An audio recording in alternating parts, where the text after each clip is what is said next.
Panorama group, जो सोचता है वो करता है। आपके अपने सपनों का आशियाना।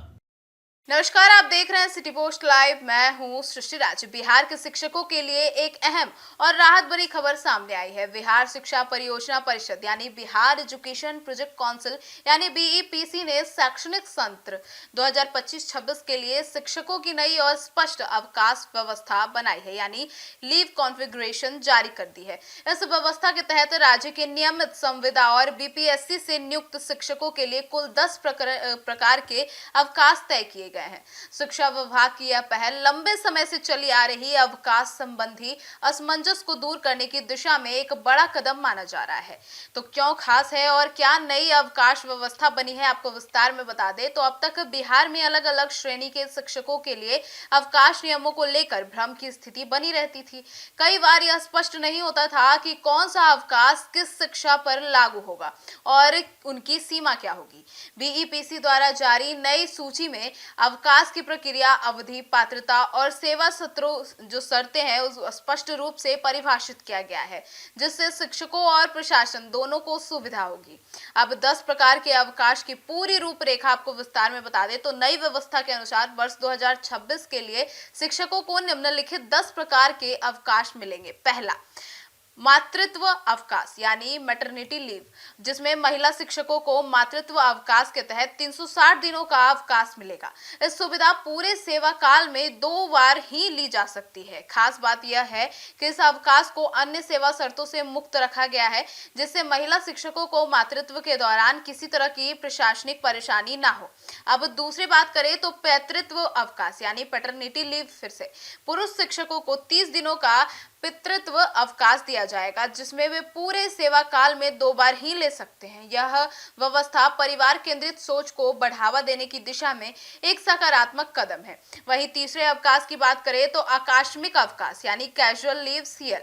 तो आपको बता दें हर शिक्षक को सालाना 16 दिन का आकस्मिक अवकाश मिलेगा।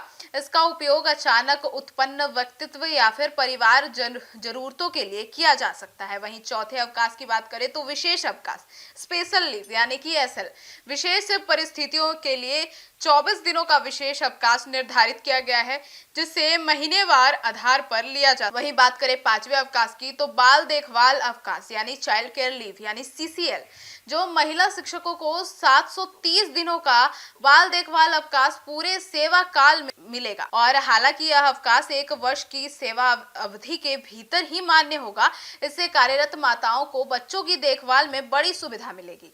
वहीं छठे अवकाश की बात करें तो असाधारण अवकाश यानी एक्स्ट्रा ऑर्डिनरी लीव यानी ईओएल, जिसमें विशेष और गंभीर परिस्थितियों में शिक्षकों को 999 दिनों तक का असाधारण अवकाश लेने की अनुमति होगी। यह पूरे सेवा काल में लागू रहेगा। वहीं सातवें अवकाश की बात करें तो अर्जित अवकाश, जो कि अर्न्ड लीव है ईएल, जो शिक्षकों को 300 दिनों का अर्जित अवकाश मिलेगा, जिससे वे पूरे सेवा काल में आवश्यकता अनुसार उपयोग कर सकते। वहीं आठवें अवकाश की बात करें तो अर्ध वेतन अवकाश हाफ पे लीव यानी कि एचपीएल, इसके तहत 180 दिन का अवकाश तय किया गया है, जो कि दीर्घकालीन सेवा लाभों की दृष्टि से महत्वपूर्ण है। वहीं नौवें अवकाश की बात करें तो कम्यूटेटिव लीव यानी कि सीटीएल, जो कि इस श्रेणी में भी 180 दिन का अवकाश मिलेगा, जिसमें निर्धारित नियमों के अनुसार लिया जा सकता है। वहीं 10वें और आखिरी अवकाश की बात करें तो लीव नॉट ड्यू टू यानी कि इस एलएनडी, यह अवकाश भी 180 दिनों तक का होगा और कैलेंडर वर्ष के आधार पर लागू माना जाएगा। तो अब किन शिक्षकों पर होगी लागू, यह भी आपको बता दें तो बीईपीसी की यह नई अवकाश व्यवस्था नियमित शिक्षक, बीपीएससी के चयनित शिक्षक और संविदा शिक्षक तीनों पर सामान्य रूप से लागू होगी। इससे पहले विभिन्न श्रेणियों के शिक्षकों के बीच अवकाश नियमों को लेकर जो असमानता और भ्रम था, उसे दूर करने की कोशिश की गई है। वहीं शिक्षा विभाग की मंशा इसके पीछे क्या है, यह आपको बता दें तो शिक्षा विभाग का कहना है कि इस नई अवकाश नीति का मुख्य उद्देश्य शिक्षकों के कार्य जीवन संतुलन यानी वर्क लाइफ बैलेंस को बेहतर बनाना और प्रशासनिक प्रक्रिया को सरल करना। स्पष्ट नियमों से न केवल शिक्षकों को अपने अधिकारों की जानकारी मिलेगी, बल्कि शिक्षकों और कार्यालयों हैं उसे संचालन में भी पारदर्शिता आएगी। तो कुल मिलाकर बिहार शिक्षा परियोजना परिषद द्वारा जारी यह नई अवकाश सूची शिक्षकों के हित में एक महत्वपूर्ण और दूरगामी कदम है। इससे शिक्षकों को मानसिक राहत मिलेगी, सेवा शर्तों में स्पष्टता आएगी और शिक्षा व्यवस्था को अधिक सुव्यवस्थित व मानवीय बनाने में मदद मिलेगा। तो फिलहाल इस खबर में इतना ही। आगे की खबरों के लिए जुड़े रहिए हमारे साथ और देखते रहिए सिटी पोस्ट लाइव।